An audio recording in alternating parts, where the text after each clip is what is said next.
A contemplação do rosto de Cristo não se pode reduzir à sua imagem de crucificado. Ele é o ressuscitado.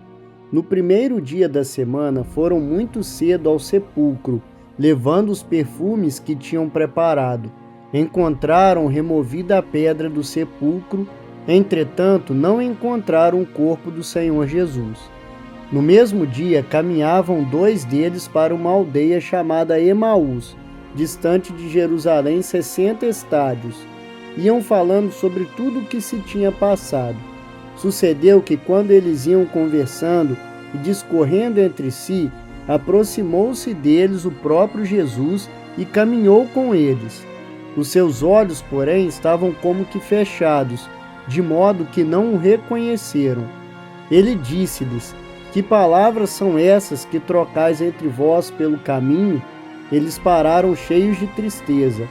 Um deles, chamado Cleofas, respondeu: Serás tu o único forasteiro em Jerusalém que não sabe o que ali se passou nesses dias? Ele disse-lhes: Que foi? Responderam: Sobre Jesus Nazareno, que foi um profeta poderoso em obras e em palavras diante de Deus e de todo o povo, e de que maneira os príncipes dos sacerdotes e os nossos chefes o entregaram para ser condenado à morte e o crucificaram. Ora, nós esperávamos que ele fosse o que havia de libertar Israel. Depois de tudo isto, é já hoje o 3º dia, depois que essas coisas sucederam.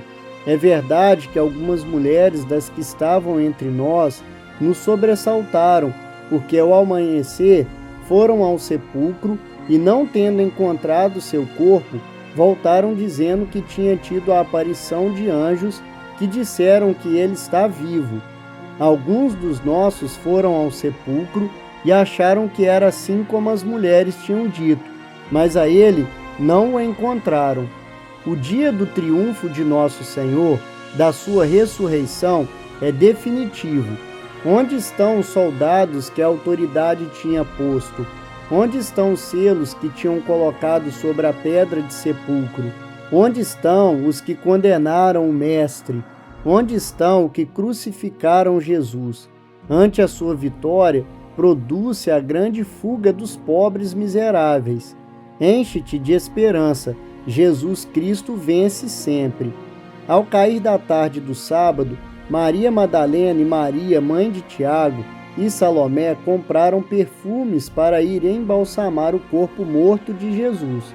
No outro dia, de manhãzinha cedo, chegaram ao sepulcro nascido já o sol, e entrando ficam consternadas porque não encontram o corpo do Senhor.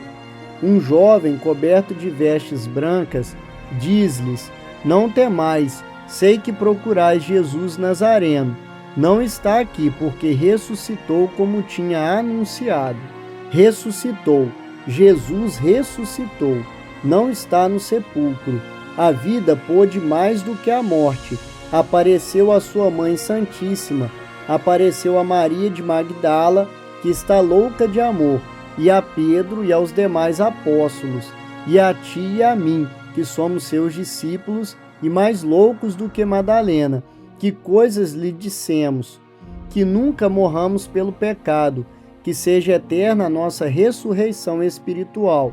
E antes de terminar a dezena, beijaste as chagas dos seus pés, e eu, mais atrevido, por ser mais criança, pus os meus lábios no seu lado aberto. Aqui, São José Maria Escrivá faz um comentário quando medita o primeiro mistério glorioso do Santo Rosário. É o lema que São Paulo dá aos cristãos de Éfeso: dar forma a tudo segundo o Espírito de Jesus, colocar Cristo na entranha de todas as coisas. Quando eu for levantado sobre a terra, tudo atrairei a mim. Cristo, com a sua encarnação, com a sua vida de trabalho em Nazaré, com a sua pregação e os seus milagres por terras da Judéia e da Galiléia, com a sua morte na cruz, com a sua ressurreição, é o centro da criação, primogênito e Senhor de toda a criatura. A nossa missão de cristãos é proclamar essa realeza de Cristo. anunciá-la com a nossa palavra e com as nossas obras. O Senhor quer os seus em todas as encruzilhadas da terra. Alguns chamam-os ao deserto, desentendidos das inquietações da sociedade humana, para recordarem aos outros homens, com o seu testemunho, que Deus existe. Encomenda a outros o ministério sacerdotal. A grande maioria o Senhor quer no mundo, no meio das ocupações terrenas. Estes cristãos, portanto, devem levar Cristo a todos os ambientes em que se desenvolve o trabalho humano, à fábrica, ao laboratório, ao trabalho do campo, à oficina do artesão, às suas grandes cidades e às veredas da montanha. Gosto de recordar a este propósito o episódio da conversa de Cristo com os discípulos de Emaús. Jesus caminha junto daqueles dois homens que perderam quase toda a esperança, de modo que a vida começa a parecer-lhes sem sentido. Compreende a sua dor, penetra nos seus corações, comunica-lhes algo da vida que nele habita. Quando, ao chegar àquela aldeia, Jesus faz menção de seguir para adiante.